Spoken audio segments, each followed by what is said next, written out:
Hi, good morning. It's Friday, September the 6th, and would like to speak for a few minutes about Chapter 2 of Healey. This is the chapter called Basic Descriptive Statistics, Percentages, Ratios, Rates, Tables, Charts, and Graphs. Quite a lot of material covered here. Actually, there's three segments in here. One is percentages, ratios, and rates. We'll talk about that. And then there's one about frequency distributions, and a little bit different concept, and but another way of describing data, and we'll talk about that. And then the third one is more the visualizations of data, the value of visualizations, things like graphs, pie charts, bar charts, line graphs, and things like that. A very important part of statistics, as you can imagine. A picture's worth 1,000 words. I'm sure you've heard that before.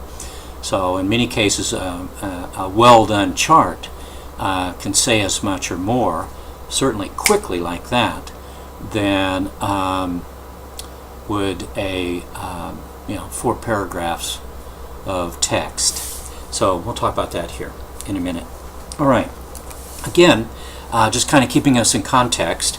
Remember, we are in a logical progression this fall in statistics. We begin with descriptive statistics. We look at individual statistics, variables. Remember, we were talking about variables last time. Education is a variable. We don't all have the same level of education. It varies. Some of us do have the same, but some of us are juniors in college, maybe have 3 years of college. Some of us are college graduates. So we have, some of us are similar, but as you look across the population, there's a lot of variability. Education varies from no education to maybe, we could say, a lot of education. So descriptive is about looking at individual variables, their internal dynamics. And we'll do some of that today, particularly in the frequency distributions, like frequency of gender, categorical nominal variable that we talked about last time, nominal. What is the frequency of men and frequency of women in each of those categories, that kind of thing. And then in chapter 3 and 4, we'll look at the internal dynamics like means and averages and standard deviations, topics of the next couple of weeks, these videos. So descriptive is univariate, where we look at the individual variable and its internal dynamics, chapters 2, 3, and 4, more or less. And then we'll move to explanatory statistics, where we have two variables, as we talked about last time, using the illustration of education and income. Why does income vary? We say it varies because, why does income vary? It varies because education is varying. So as education varies, income varies. So we're attempting to explain the variation in income by the variation in education. And we'll talk about how that is, so that the variation then is explained. That's a bivariate relationship where we've got two variables co-varying. Descriptively, they co-vary. One moves, the other moves in response. Education moves, income moves in response. That's a descriptive relationship, but we're going to recast that descriptive relationship as an explanatory as we move through the semester. And at the end, the third segment will be predictive. How, in that issue of, like we were talking about last time, income and education, how much income can we predict for each change in education? And we'll deal with those kinds of issues at the end of the semester. Now, the overall umbrella, let's make this the umbrella statistic, is inferential statistics. And inferential statistics are that element pathway that I put on the board the other day, which I'm going to put on again because it's important for you to keep it in mind. Pardon my back while I write this out. Really, we're interested in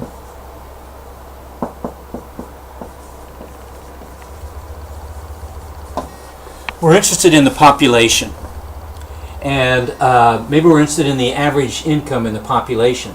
The objective in the population that we're after, we call a parameter. In this case, it would be, let's say, average. Let me get that right here.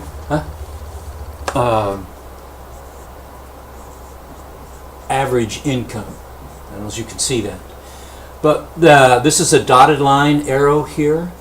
We haven't the time or money or personnel to ask, say, if we were in San Antonio, 1 million people, what is your income? Get those million findings and then divide by 1 million to get the average. If we we can't do that, then we draw down a sample of the population. We'll talk about that dynamic in a couple of weeks. It's a random sample, and that makes it representative, and we'll talk more about that. We ask the sample the questions. Maybe it's 1,000 people, much easier in terms of time and money to do that. And from that, we get a statistic.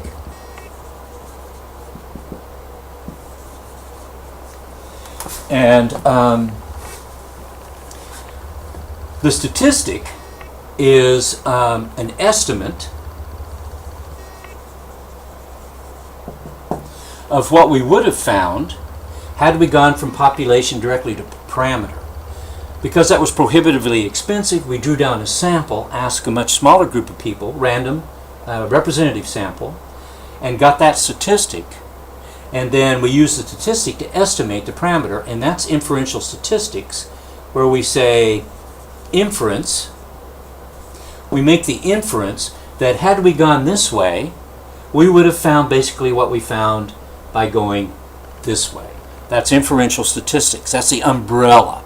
And I say that because for the most part what we're talking about this semester, all the statistics that we talk about, pardon my back, will be, we've got descriptive, and we have explanatory,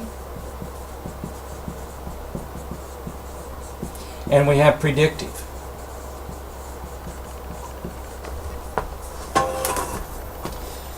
Every one of these things that we learn and talk about, like this week, today, we'll talk about, say, percentages. Anything that we find here, whatever we find here in terms of percentage, let's say, in the sample, we would infer, if it's a percentage of 60, let's say, 60%, if we found that to be the case as a statistic in our sample, we would infer that had we gone this way, we would have found something similar to 60% up here. So anything that we do here in terms of how much does education explain income, any finding we find here, we would infer we would have found roughly the same thing had we gone this way. That's the value of statistics and sampling. Because of the difficulty and even the impossibility of doing this, we can go this a little longer pathway, but accomplish the same thing much less expensively and in much less time.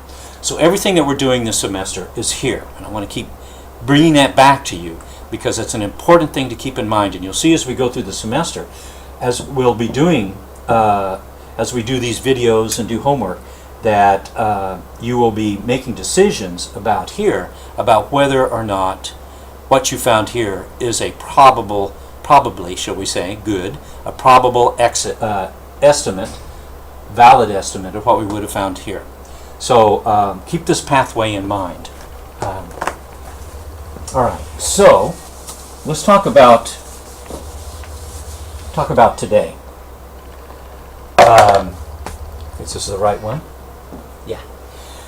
Rates, ratios. We got three segments to talk about: the ratios and that sort of thing, and then frequency distributions, and then graphs and figures and all. We'll come to those in a few minutes. All right. So we've got. Let me just write these out here. We've got proportion, and we have percentage, and we have ratio, and we have rates. Now, all four of these have something in common, and that is they have a frequency in the numerator. And for the proportion, there is an N. And for percentage, there is an N. And for rates, there is an N. So all three of these take a form that looks like this. Frequency over N. N would be total. Would be another word we could say would be total. Ratio is a little bit different. It also has an F, frequency, but it has two frequencies, frequency 1 and frequency 2. Now let's talk about how this might be the case.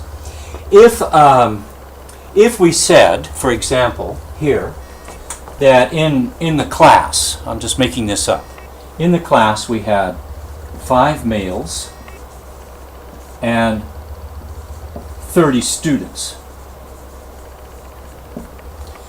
The proportion, if we were to divide 30 into 5, I guess so you're missing the top of my head some, but we'll stay cool about that. Let me raise this up a little bit. Do a little of see if that helps some. If we were to divide this, we'd have about 0.16. Let's round it up to 17, because I think it's 0.166 or something like that. So we'd say the proportion of males is 0.17. If we were to multiply the same thing, this is F over N times 100. In this case, we get 0.17 times 100 equals 17%. Pretty straightforward, huh? All right. Now, if we were to, let me move this down just a little bit. If we were to put ratio down here, if we were to do, well, another way of doing this, and we leave ratio and we'll come back to rates. If we were to do a ratio, then we would say we had 5 males, using the same example, and 5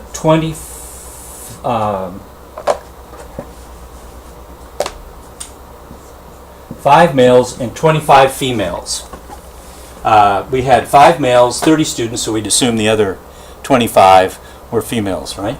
So we do a ratio. Now, the way I usually do the ratios, I think it's the easiest way to interpret. I take the larger value and put it in the top, the numerator.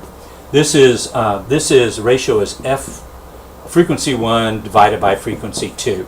So frequency 2 here is the male, frequency 1 is the female.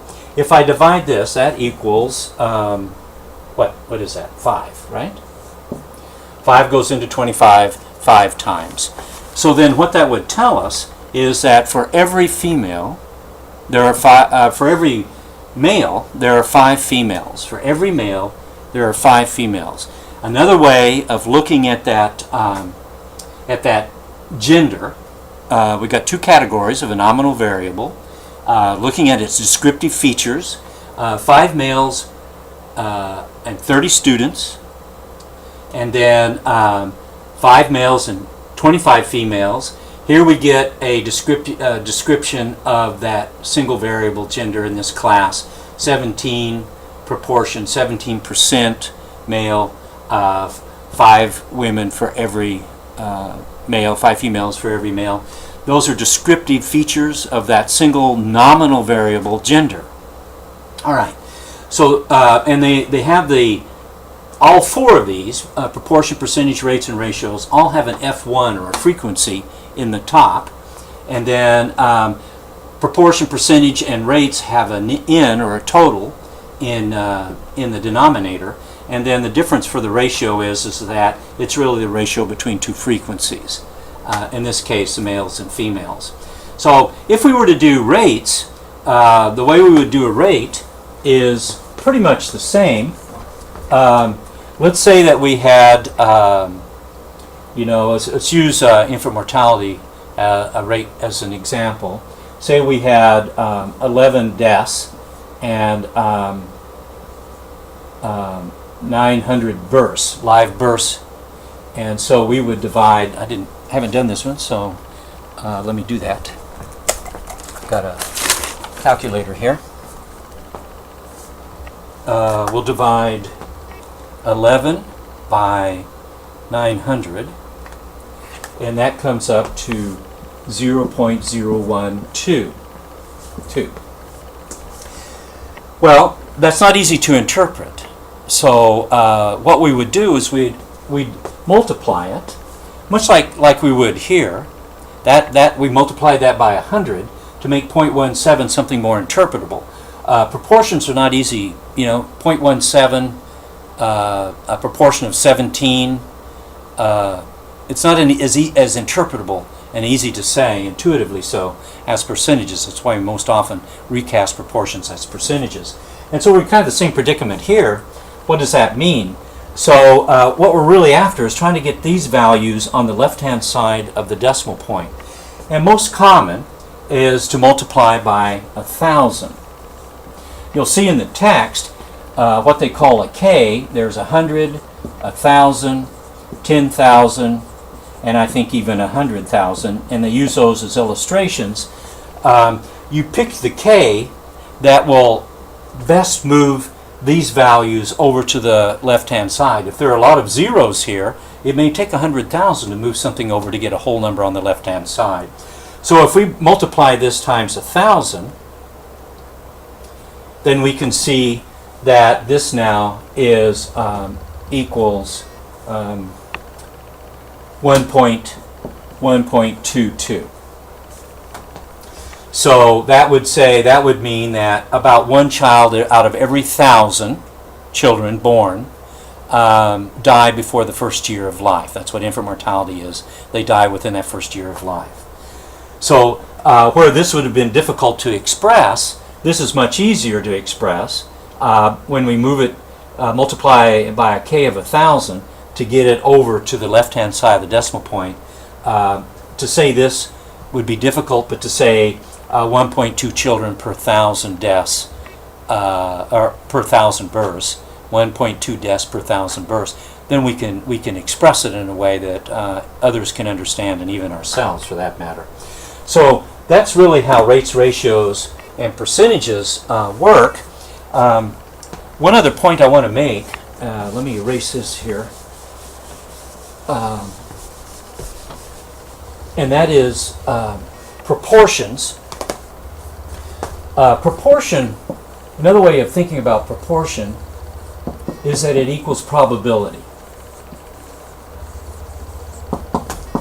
And let me say what I mean by that. Here, if we were to look at this value that we just got, and we have drawn this down from the population. Remember, population equals parameter. So right now we're saying 17% of the population. 17% of the population is male. An unusual population, but it's for the purpose of our argument here. 17%, or a proportion of 17, or 17% of the population is, this is our statistic, but we're using this as an inference of what we would have found had we gone to population parameter. All right. When we think about probability, it's the same value, but we recast it a little bit. Instead of talking about proportions and percentages, we say the 1 is at the 10 place, 7 is at the 100 place. So we could say that as we walk through this population out there in the world, we would expect that 17 out of every 100 people that we meet, 10, 100, and over here's 1,000 and all that. If 17 out of every 100 people we meet will be male. That's our probability. Now, that may not be every time we go out is that the case, but on average, the probability would be, if this were a valid statistic, as we move through the population out there in the world, 17 out of every 100 people we meet would be a male. So probability is an important statistical perspective on population dynamics, just like proportions and rates and all that sort of thing. And furthermore, it's going to become something that is key to how we interpret our findings and whether our inference is probably right. What is the probability that our inference about the population parameter is accurate? What is the probability? We're going to be expressing probabilities in a variety of different ways as we move through the semester. So, and really when we're talking about probabilities, it's really nothing more than a recast proportion. but it's a valuable way to view things. Just as a reminder, in statistics, statistics is not about being right. It's about making sure the probability of not being wrong. If we have a parameter up here that we never see, then how will we ever know if we're right when we make our inference? We won't. So we have to do things on that pathway that I had on here a little while ago that it will assure us some probability of not being wrong. Now you have to get your mind around that, and or maybe turn your mind around like an owl. Well, what does that mean? Statistics is not, most of the statistics we talk about here, the best statistics, the sophisticated kind of statistics, is about probabilities, and it's about the probabilities of not being wrong. If we don't know if we knew the parameter, if we could get to the parameter, we wouldn't do all of this. We just go straight to the parameter. But since we don't know the parameter, because it's prohibitively expensive to try and find it out, we come this way. And then, since we don't know, all we know at this point, our statistic is an estimate, and we can assure accuracy or improve the accuracy of the estimate, but we never know if it's truly accurate. We only probably know. And so probability is an important concept for us, and we'll play around with that as time goes by. Actually, we won't play around with it. We're going to use it in what we do. Okay, so let me erase this. Pardon my back again. I hope these videos are working for you. I thought videos would be a much better way of doing the statistics class than just simply writing Prof's notes. Prof's notes is just another way of Healey's writing, and you can see Healey's the Prof's notes for this class, and I think he does a good job in the way he lays his stuff out in his demonstrations and all. And so I thought maybe a video with me will help to reinforce the concepts and stuff that he's talking about. Now, you can look in here in the first couple of pages, 3 or 4 pages of the chapter, and see some illustrations that Healey does about rates and ratios. I think if you, application 2.1, there is a percentage illustration. There are numbers of these percentages on page 23, ratios on page 26, rates on page 27. I think you'll see, if you're mindful and just be calm and take a look at this, you'll see that Healey's giving you this pretty straightforward, in a pretty straightforward manner. One other thing we want to talk about that's important, and that's percentage change, before we move on to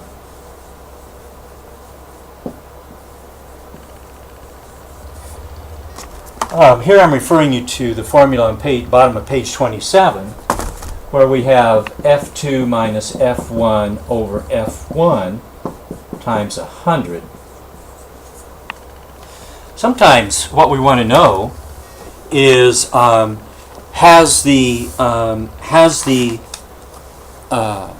percentage change, has something changed?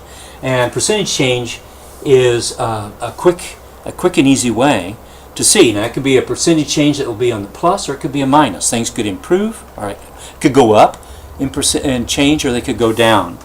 He's got a very good illustration on application 2.4 on page 28. There you can see that this is an issue about women in the workplace, women with children under the age of 6 who worked outside the home. In 1975, that was about 37%. In 2005, it was about 68%. And so what he does is he puts 68 here minus, say, 36.7 here over 36.7 here, and then multiplies or times 100, and then over here he gets 86.38, which means that between 1975 and 2005, the number of women with children under age 6 went up, in the workforce, went up 86%. An interesting finding. And so real easily, with a couple of descriptive percentages, you can put them in relation to one another and see how things changed over time.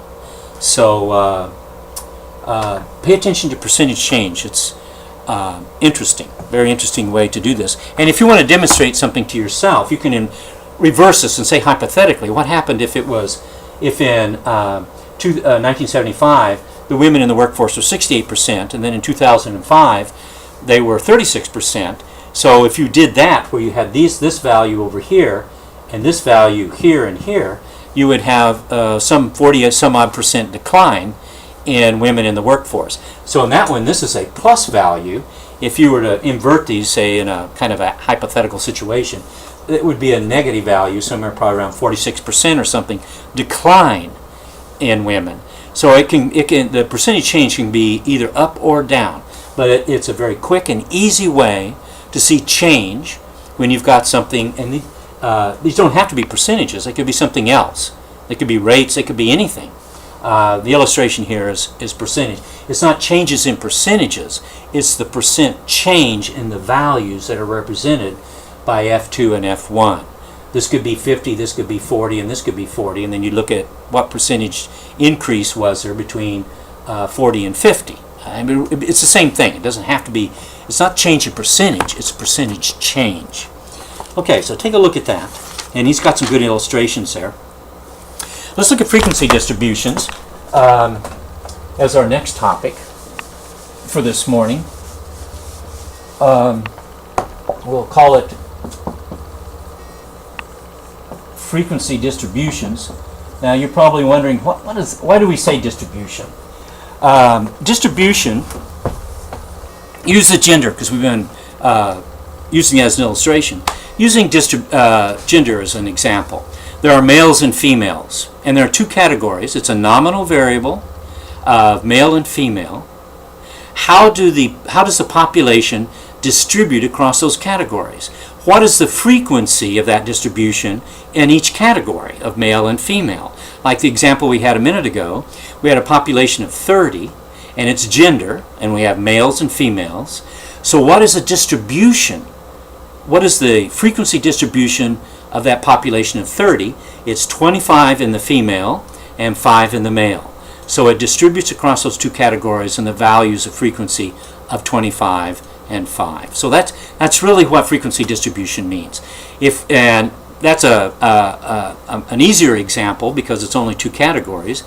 But if we had very happy, happy, and not so happy, we had three categories, and however many of us would be in the very happy, and how many in the happy, and how many in the not so happy, would be the distribution of the frequency by which some of us are in each of those categories, or if it's a continuous variable. And you'll see how that works here in a minute.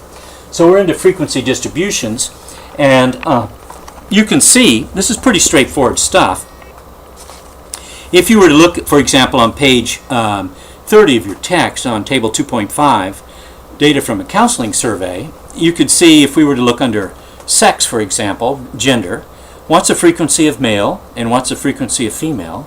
How does it distribute across the two categories of the nominal variable gender?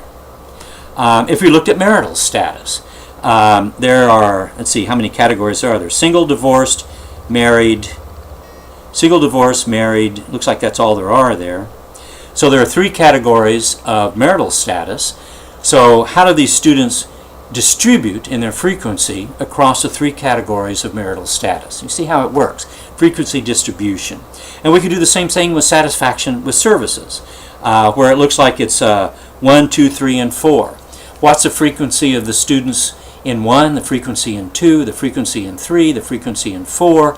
How the students distribute across those four categories of satisfaction with services. Age is a little bit different. We're going to look at that one here in a minute. That's a continuous variable.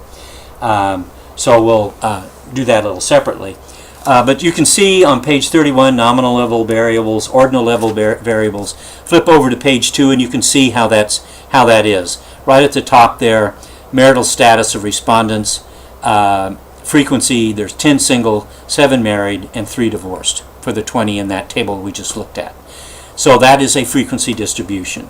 And then for the ordinal variable about satisfied, very satisfied, not so satisfied, satisfied, dissatisfied, all those kinds of attitudinal things, you can see in those four categories there is a frequency for each category and how they distribute across. And they put percentages here.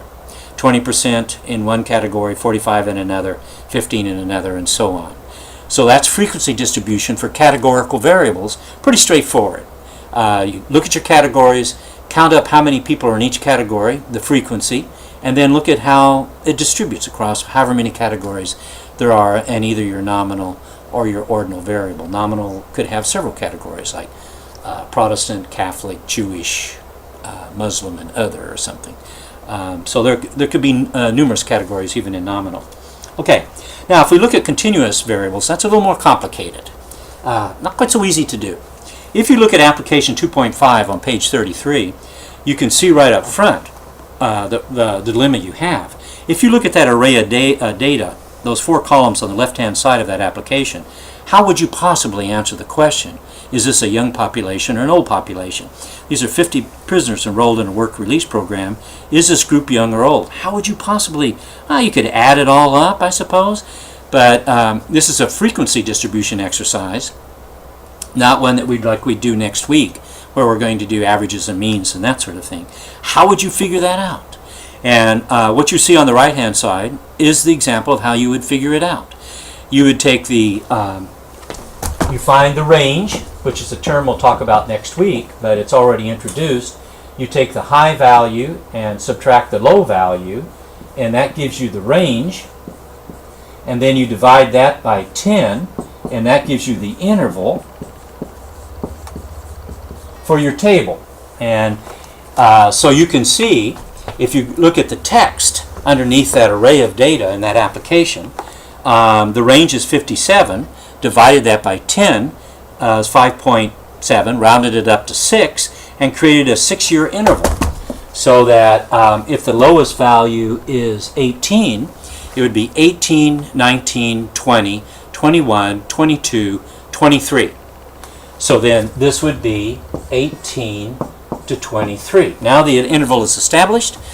24, 25, 26, 27, 28, 29. So we got 24 to 29. Then we've got 30, 31, 32, 33, 34, 35.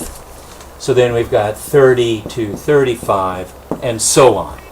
And then the assignment would be, the task would be, is to count up how many ages are there between 18 and 23, and give that frequency here, be the frequency. And then how many between 24 and 29, and that frequency, and etc. And then you could do the percentage frequency, which would be another column, and do that here, and do that here.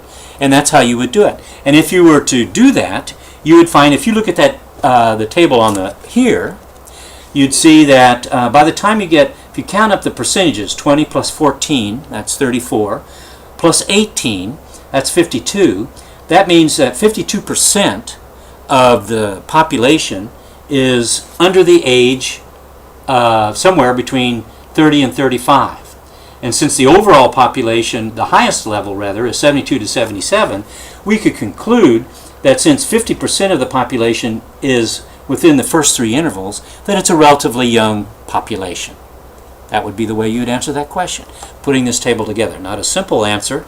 I mean, an easy answer, but not a simple process to arrive at it, right? You'd have to construct a frequency table. For the course, I want you to be able to understand frequency tables for continuous.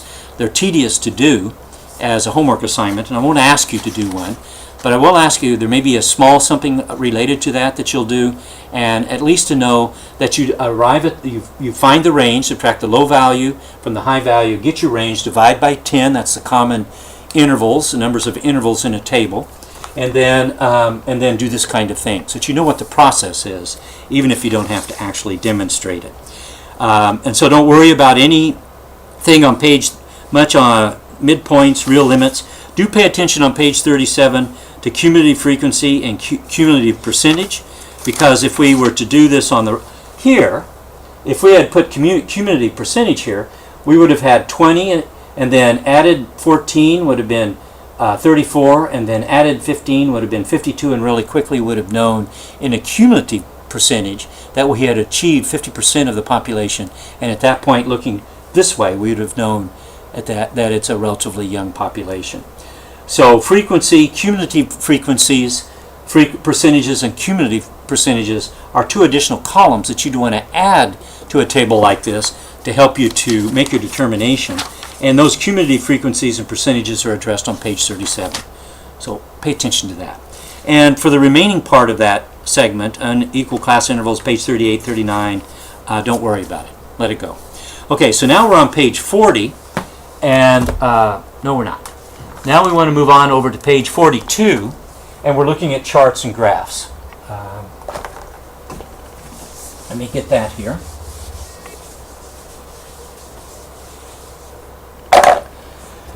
Charts and graphs. These are things that you've probably seen if you've not actually constructed them. Pie charts, where you've got something that might look like that. It should be in the center. You know, this might be 40%, and this might be 20%. This might be 20%, and this might be 10%. Where you take a distribution and you lay it out in a visual. Remember, one of the things that's important is that picture is worth 1,000 words, and to be able to show an image of what you're trying to say, people can pick that up really quickly. So you want to think about what kind of images in terms of charts and figures and graphs and things that you'd want to use to complement the text on any report that you do. And for many people that are visual, this will be the story that they'll see. For those who like to read things, they'll look at the text. There'll be some of us who like to do both. And then the other things you have to think about, there are pie charts, there are bar charts, and then there are figures where you've got something going like this. You might want to have a variety of different kinds of visualizations in your report that maybe address the same topic, or address the topic in different ways, or each topic has a different way of portraying it visually. Some people identify with pie charts easier than bar or whatever. And this way, if you've got a variety of images, not only is your paper interesting to look at, but it's also more, shall we say, easy to follow, and it has a good invitation to it to the reader. Look at the bar charts, these are cool. I can understand what the author is trying to say. So the graphs are important, and of course they're fun to do. And let me say too here, you don't have to worry in your homework about doing Excel or anything like that. Please feel comfortable with writing your homework out by hand, using a quad pad or something in pencil and paper to draw pie charts and bar charts. You don't have to use Excel to do this. Freehand them. It's close enough for me. They don't have to be absolutely precise. But if I get the relationships, then I know you get the relationships, and that's what matters. Okay. You can see there on page 43 the bar charts for single, married, and divorced. 50% single, 35 married, 15 divorced. You can see how quickly that is represented in a pie chart. You can also see it represented in a bar chart. Now, to me, the pie chart's more interesting. Somebody else might find the bar chart more interesting. It might be an occasion where you would do the same thing in both ways. Show it in a bar chart and show it in a pie chart. In a way, it's how you think it should look, but really the way to do this is to stand in the shoes of the other. Be in the shoes of the reader and how they're looking at what you're doing, and making sure that the visualizations that you're putting there are ones that you think that they will identify with. It's an important thing. On page 2.3, you can see a bar chart there on frequency of visits, numbers of visits to a retirement home, and there, very quickly you can see that the cluster 20 to 24 is the prominent one. And then if you look at the rates, homicide victimization rates, you can see that, where's my eraser here? If you see that, if you look at that, you can see that there in that one graph or image, bar chart, you can see that from 1955 to 2003, that there are males and females there, and for both males and females, homicide rates went up to about 1975 and then began to decline. Now, if they had drawn a line over the top of those bar charts, we'd even have another little interesting image. You can do a combination there. The author could have drawn a polygon or a line from the top of each one of those charts, and instead of doing one like that, they might have had, this might have been the males or females, and this might have been the males. It might have been a two-line chart, but it could have still been a two-line chart with the bars underneath. So a lot of information really quick in that visualization. Now the illustration on figure 2.5 is an important one because it distinguishes between continuous variables and categorical variables. For categorical variables, we do bar charts. So like gender, for example, we do that. There's a space in between. The space in between means this is a categorical variable where there is no numerical value that provides distinction between who's in this bar and who's in this bar. Those are categorical. So ordinal and nominal variables you would use bar charts for, just like they did here in figure 2.4. Here, if it's a continuous variable, you would do like what they do in figure 2.5. Here, the bars might be would be contiguous, and there'd be that interval, maybe 18 to 23, 24 to 29, 30 to whatever it was we were doing a few minutes ago on that frequency distribution. And what that would say, since these bars are contiguous, that represents a contiguous or continuous variable. 18, 19, 20, 21, 22, 23, 24, 25, 26, 27, 28, 29, 30, 31. You get the point. So when you're putting bars out for contiguous or for continuous variables, use a histogram. And a histogram, the distinction between a histogram and a bar chart is that the walls of the histogram are contiguous, denoting or suggesting, indicating a continuous variable. Contiguous means continuous here. And over here, they are not. They're separated, meaning that there is no continuous anything going on between male and female or Protestant and Catholic. All right. Let's go on to over here. One thing, if you were to look on page 46, figure 2.6, you can see that what that is that's figure 3.2 in the previous page, overlaid as figure 2.8 lines. If you were to press down on this page right here and looked, you would see underlying that are the bars of the previous figure. This one right here. So basically what this is this with a dot to dot from the going from the top of each one of those bars and representing it as a single line.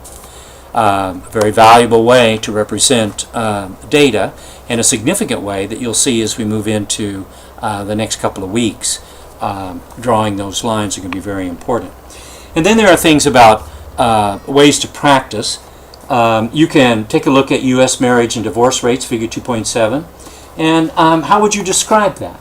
Would you say for marriage rates, which are the solid line, that they went up for a while and then sort of plateaued and on a shallow drop? Very quickly you've got 2 or 3 paragraphs that you could write just by looking at that line of marriage over this course of years, and then the same kind of thing here. So several paragraphs of text are represented in that visualization. The next couple of illustrations are having to do with surveillance, and we know since 9/11 we've become increasingly surveillant in the features of our society. There are cameras everywhere watching what we're doing, and here you can see types of monitoring and surveillance in this little table at the bottom of page 47. And then over here it's represented by bar charts. Internet use is the most monitored, voicemail is the least monitored, and those in between. And then it's also described in line graphs. A little cluttered, but if you see what the legend is here, you can follow it. You can see that computer use monitoring has increased, and then sort of it's still in, now it's in a shallow rise. This one, voicemail, is only gradually increasing. This one, computer files, is also accelerated there for a while and is on a steady increase. Phone went up for a little while, but it's pretty much plateaued out. All those words that I just spoke would have taken a paragraph or two or more to describe. And then over on the next page, just another illustration or example of how to practice. It is marital status of U.S. populations from 1970 to 2000. The top one is males, and the bottom one is females.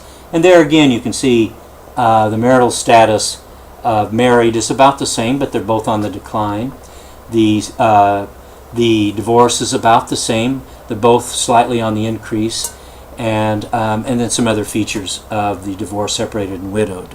A lot of information in graphs, charts, and tables. Graphs, charts, very quickly that can be conveyed to your reader. So that I'll say is chapter 2. And next week I'll do a chapter 3 video. And now that I've got the videos figured out and we're YouTubing, I should be able to get it up earlier than the end of next week. So homework 3 is already posted. Next week we're looking at chapter 3, which is central tendency, where we have our distribution, where you have your low value. You have your low value out here on the left, and your high value out here on the right, and where you have your range, your low to your range, and we want to look at the center of that distribution as a teeter-totter. Where is the balance? Where is the middle of that distribution of values? Now, of course, we're talking about continuous variables here. I'm not talking about categorical variables. Where is the center in that distribution? Where does it, we can put it where it's exactly the teeter just finally finds its pivot point and settles. That will be what we'll explore and demonstrate to ourselves next week. Okay, so that's it. You take care, you hear?